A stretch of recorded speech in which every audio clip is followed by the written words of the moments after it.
ஒரு முழுமையான ஜோதிடர் ஆகுதுங்கிற ரைட் நவ் இருக்கிறது சின்ன விஷயம் கிடையாது. ஏன் நான் சொல்கிறேன்னா, என்னதான் படிப்புக்கான விஷயங்கள் நிறையா வந்துச்சுன்னா, ஒரு சிலர் இப்படிங்கிறாங்க, ஒரு சிலர் இந்த பஞ்சாங்கங்கிறாங்க, ஒரு சிலர் இந்த பஞ்சாங்கங்கிறாங்க, ஒரு சிலர் இந்த பிரசனம்ங்கிறாங்க, ஒரு சிலர் வந்து நான் நாடி முறைப்படி பண்ணுறாங்க, ஒரு சிலர் கேபிங்கிறாங்க, ஒரு சிலர் ஏஎல்பிங்கிறாங்க. நான் எதுக்குள்ளே போகிறதுங்கிறதுனால நிறையா ஜோதிடர்கள் கன்ஃபியூஷன். கன்ஃப்யூஷனில் இருக்காங்க. இப்போ நம்ம இதெல்லாம் முடிச்சிட்டோம்னா மறுபடியும் வர்க்க சக்கரம், அஷ்டவர்க்கம். இந்த மாதிரி எத்தனை தான் நான் போகிறது?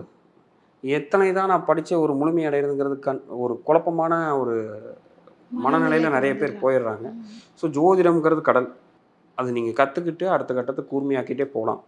பட் நான் என்ன சொல்கிறேன்னா, பட் உங்களுக்குன்னு ஒரு பேட்டர்னைஸ் பண்ணிக்கோங்க. அந்த பேட்டர்னைஸ் பண்ணி ரிசல்ட் எடுக்கணும். அப்படி எல்லா விதிகளையும் கற்றுக்கிட்டு எல்லா விஷயங்களையும் பண்ணி எவ்வளோ தூரம் சுருக்கி கொண்டு வந்து கொடுக்க முடியுமோ அந்த அளவுக்கு கொடுத்துருக்கேன். சரி, அப்போ நீ எல்லாம் படிச்சிட்டியா அப்படின்னா, நானும் இன்னும் படிச்சுட்டு தான் இருக்கேன். அதான் சொல்கிறேன்.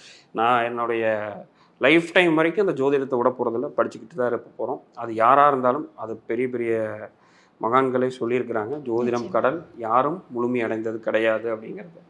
அதனால் ஸோ லேர்னிங் அப்படியே போயிட்டு